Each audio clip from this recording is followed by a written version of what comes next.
Hello everyone, first of all good afternoon to all of you. So welcome back to my YouTube channel. आज इस video के अंदर हम बात करेंगे मोस्ट इंपॉर्टेंट एमसीक्यूज़ के बारे में। और ये एमसीक्यूज़ जो आपके रहेंगे ये बीएलडब्ल्यू एग्जामिनेशन के लिए काफ़ी ज़्यादा इंपॉर्टेंट रहने वाले हैं। इसमें हम मिक्स क्वेश्चंस को कवर करेंगे और जो आपका सेट बन रहेगा इसके रिलेटेड और भी हम वीडियोज़ आपके लिए लेके आएंगे। तो फिलहाल के लिए आप इन वीडियोज़ को जहाँ पे at the end of the video आप मुझे कमेंट करके बता सकते हैं कि इसमें से आपके कितने क्वेश्चन जो हैं ठीक हैं। तो उसमें से मिक्स क्वेश्चंस को हम कवर करेंगे और ये हमारा सेट बन रहेगा और उसको हम कंटिन्यू करेंगे अपने आने वाली वीडियोज़ में। तो स्टार्ट करेंगे क्वेश्चन नंबर फर्स्ट से। अगेन बता दूं आपको बीएलडब्ल्यू और फाइनेंस कोड असिस्टेंट एग्जाम के लिए जी काफ़ी ज़्यादा इंपॉर्टेंट लेक्चर जो है रहने वाला है। तो वीडियो को पास कर सकते हैं, पास करके आप इसका राइट आंसर जो है ज़रूर बता सकते हैं। तो सबसे पहले फर्स्ट क्वेश्चन की तरफ हम मूव करेंगे। तो फर्स्ट क्वेश्चन है ये आपका इंग्लिश का क्वेश्चन है। तो इसमें आपको जहाँ पे आर्टिकल्स के ऊपर जो है क्वेश्चन पूछा गया है, आर्टिकल्स के ऊपर आपने जहाँ पे कमेंट करना है। अलेक्जेंडर पोप सेड दैट, जहाँ पे क्या आएगा, honest man is noblest work of God. तो इसमें से आपने कमेंट करना है इसमें कौन कौन सा आर्टिकल आएगा। दोनों जगह दी आएगा, जहाँ एन ए आएगा, जहाँ दोनों जगह एन आएगा, जहाँ एन दी आएगा। तो आप कमेंट साथ साथ में कर सकते हैं। तो Alexander pope said that blank honest man is noblest work of God. तो इसका राइट आंसर क्या बनेगा, साथ साथ में लगातार आप कमेंट कर सकते हैं। तो इसका राइट आंसर बनेगा जहाँ पे, वन सेकेंड, जहाँ पे इसका राइट आंसर क्या बनेगा, तो जहाँ पे इसका राइट आंसर क्या बनेगा, ऑनेस्ट। ऑनेस्ट जो है आप जहाँ पे देख सकते हैं ये किसकी सोंड दे रहा है, ठीक है, ये बॉवल की सोंड दे रहा है। तो जहाँ पे हम क्या कर डालेंगे, जहाँ पे हम एन डालेंगे। और जहाँ पे नोबलेस्ट क्या है, नोबलेस्ट जे जहाँ पे हम कहाँ इसमें क्या करेंगे, इसमें क्या फिल करेंगे नोबलेस्ट की जगह, ठीक है। तो जहाँ पे आपका आएगा दी, ठीक है। तो जहाँ पे आएगा आपका दी, ठीक है। एन दी, एन दी कहाँ पे है, ऑप्शन डी के अंदर, ठीक है। एन दी ऑप्शन डी के अंदर, तो आंसर आपका बनेगा डी, ठीक है। तो डी इसका राइट आंसर है। पहले आपको एन डालना है, यानी कि एक बॉबल साउंड दे रहा है तो ऑनेस्ट, और दूसरी जगह नोबलेस्ट, ठीक है। तो जैसे आप सुपरलेटिव डिग्रीज होती है इस तरीके से नोबलेस्ट की जगह आप क्या डालोगे, वहाँ पे दी डालोगे, ठीक है। तो ये क्वेश्चन फर्स्ट था। सेकंड क्वेश्चन आप कमेंट कीजिए इसका राइट आंसर क्या बनेगा। सेकंड क्वेश्चन का क्या आंसर बनेगा, राइट आंसर क्या बनेगा। शताब्दी जो है फास्टेस्ट ट्रेन है इंडिया की, फास्टेस्ट ट्रेन इन इंडिया, ठीक है। इसमें क्या आर्टिकल यूज़ होगा या नहीं होगा, दी यूज़ होगा, ए एन द एन। तो सेकंड का आंसर बताइए, सेकंड का क्या आंसर रहेगा। तो जरूर जहाँ से मैं आपको 5 सेकंड दूंगा इसका आंसर करने के लिए। तो शताब्दी is blank fastest train in India. तो सेकंड का क्या आंसर बनेगा, तो सेकंड का आंसर क्या बनेगा, फास्टेस्ट क्या एक सुपरलेटिव डिग्री है, तो सुपरलेटिव डिग्री के साथ हमेशा क्या आता है, दी आता है। तो दी इसका आंसर आएगा। सो आंसर आपका क्या बनेगा, बी इसका राइट आंसर है, ठीक है। तो बी इसका राइट आंसर है। चलिए जी, नेक्स्ट क्वेश्चन आपका ये टेंसेस के रिलेटेड क्वेश्चन पूछा गया है। तो टेंसेस के रिलेटेड जहाँ पे क्वेश्चन पूछा गया है, she blank leave for Jammu yesterday. तो जहाँ पे किसकी बात की गई, येस्टरडे की बात की गई है। Leaves, is living, has been living या लेफ्ट। तो इसका क्या बनेगा राइट आंसर, थर्ड का आंसर बताइए अब। थर्ड का राइट आंसर क्या बनेगा। तो जितने भी आप हैं आप साथ साथ में कमेंट करते जाइएगा। तो इसमें कौन सी फॉर्म आएगी या किसमें कौन सा टेंस जो है हम फिल करेंगे। तो सिंपल आपको जहाँ पे सोचना नहीं है, जहाँ पे सिर्फ जेस्टरडे लिखा है, जो कल वाले बीते कल की बात की गई है, तो जेस्टरडे वाले बीते कल की बात की गई है, तो आपको कौन सी फॉर्म डालनी है, जहाँ पे लीव, जहाँ पे लेफ्ट डालना है, ठीक है। तो यहाँ पे क्या डालोगे आप, लेफ्ट, ठीक है। तो she left for Jammu yesterday, ठीक है। तो आंसर आपका जहाँ पे बनेगा डी, डी इसका राइट आंसर है, ठीक है। चलिए जी, नेक्स्ट क्वेश्चन, क्वेश्चन नंबर 4 की तरफ मूव करते हैं। 4 का इसका राइट आंसर क्या बनेगा, 4 का लगातार कमेंट करते जाइएगा। He is independent blank his parent. Of his parent आएगा, ऑफ पेरेंट आएगा, फॉर पेरेंट आएगा, या फ्रॉम हिज पेरेंट्स। 4 का आंसर कीजिए, 4 का आंसर क्या रहेगा।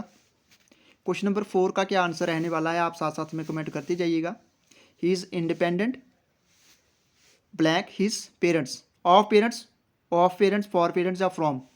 तो उसका क्या आएगा राइट आंसर, राइट आंसर आपका जहाँ पे सीधा बी बनेगा, ठीक है। Of, he is independent of his parents. तो आंसर आपका बी बनेगा, बी इसका राइट आंसर है। चलिए जी, क्वेश्चन नंबर 5 का आंसर कीजिए। ये आपका मॉडल्स के रिलेटेड क्वेश्चन है, मॉडल्स, ठीक है। मॉडल जो होते हैं उसके रिलेटेड क्वेश्चन पूछा गया है, ठीक है। मैरी, मैरी नेम है किसी का। Play the piano when she was 5, ठीक है। तो वो पियानो प्ले करती थी, आप कितने साल की थी, 5 साल की, ठीक है। कैन हो सकता है, कुड हो सकता है, मे हो सकता है, या माइट हो सकता है। तो उसका राइट आंसर क्या रहेगा, करते जाइए कमेंट साथ साथ में।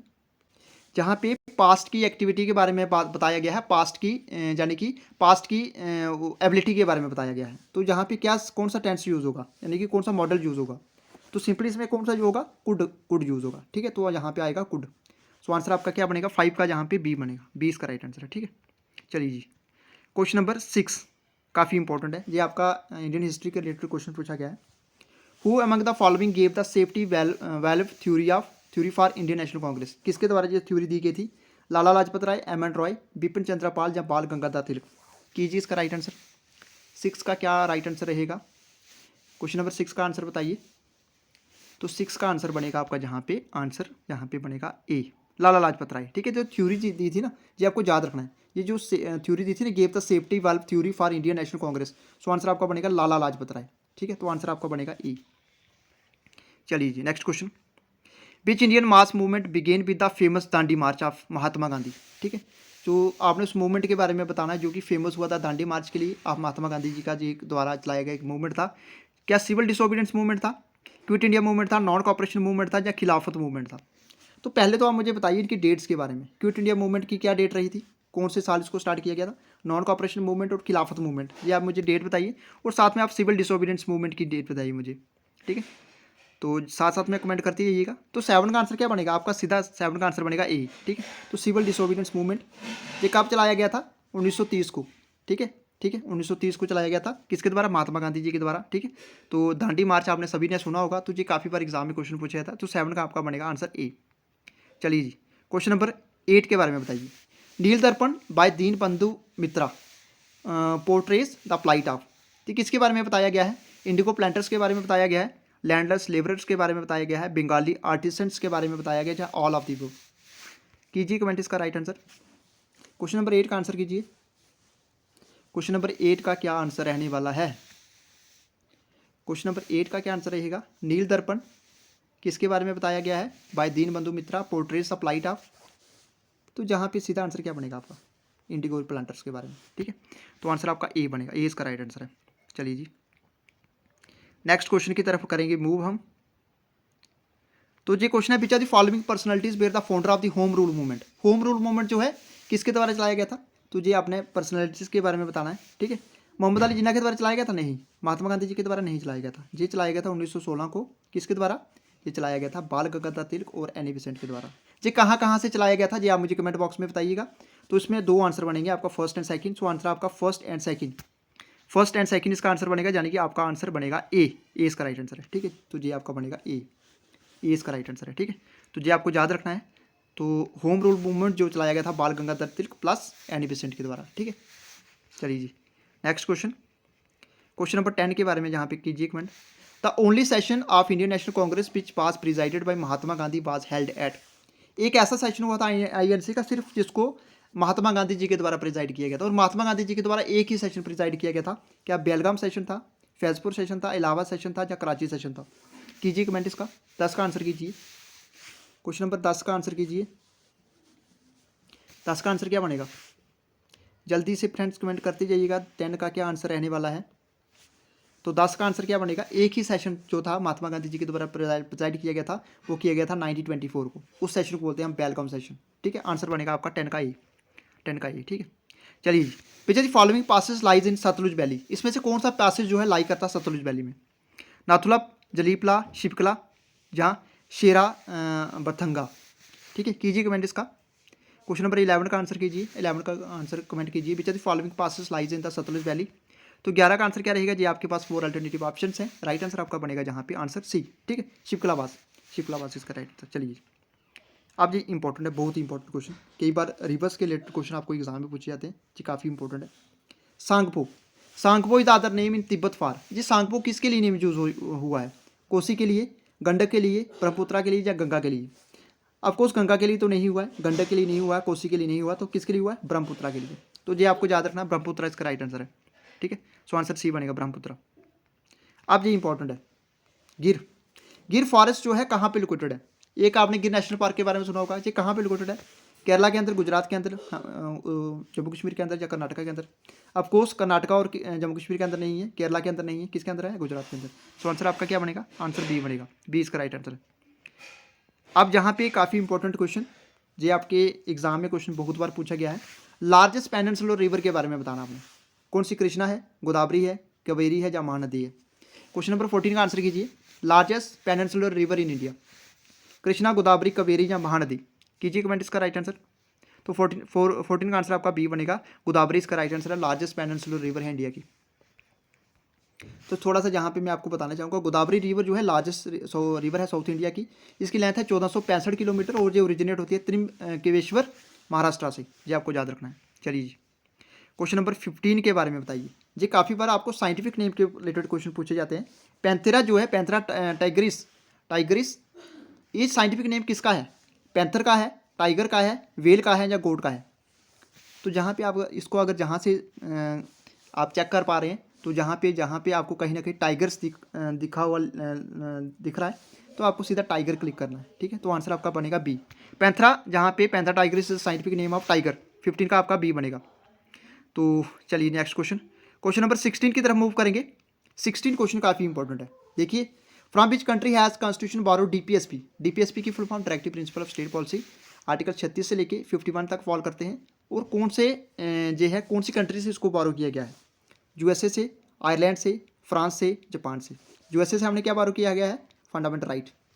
तो आयरलैंड से क्या आपने बोरो किया गया है? डीपीएसपी। तो आंसर आपका बनेगा बी, आयरलैंड इसका राइट आंसर है। ठीक है, तो 16 का आंसर बनेगा बी, यानी कि आयरलैंड से ही हमने डीपीएसपी को बोरो किया गया है। ठीक है, तो Ireland constitution pass from the Indian borrowed DPSP, directive principle of state policy. 17 का आंसर कीजिए, क्वेश्चन नंबर 17 का आंसर कीजिए। ये भी आपका डीपीएसपी का ही पार्ट है। कौन सा आर्टिकल जो है बात करता है ऑर्गेनाइजेशन ऑफ विलेज पंचायत की? आर्टिकल 40, 41, 42 या 43? कीजिए इसका राइट आंसर। तो ये आपका डीपीएसपी के अंदर आता है। और आर्टिकल किस आर्टिकल के अंदर ऑर्गेनाइजेशन ऑफ विलेज पंचायत की बात की गई है? ये आपका आर्टिकल 40 के अंदर बात की गई। तो आर्टिकल 40 इसका राइट आंसर बनेगा, आंसर ए। चलिए नेक्स्ट क्वेश्चन, क्वेश्चन नंबर 18 का आंसर कीजिए। क्वेश्चन नंबर 18 का क्या आंसर रहेगा? क्वेश्चन नंबर 18 का, which part of the Indian constitution contain the directive principle of state policy? अब कौन सी पार्ट के अंदर बताया गया है? पार्ट 3 के अंदर क्या है? पार्ट 3 के अंदर हमारे फंडामेंटल राइट्स हैं।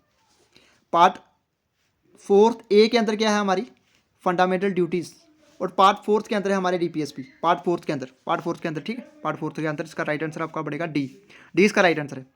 क्वेश्चन नंबर 19 का आंसर क्या? 19 का आंसर क्या बनेगा?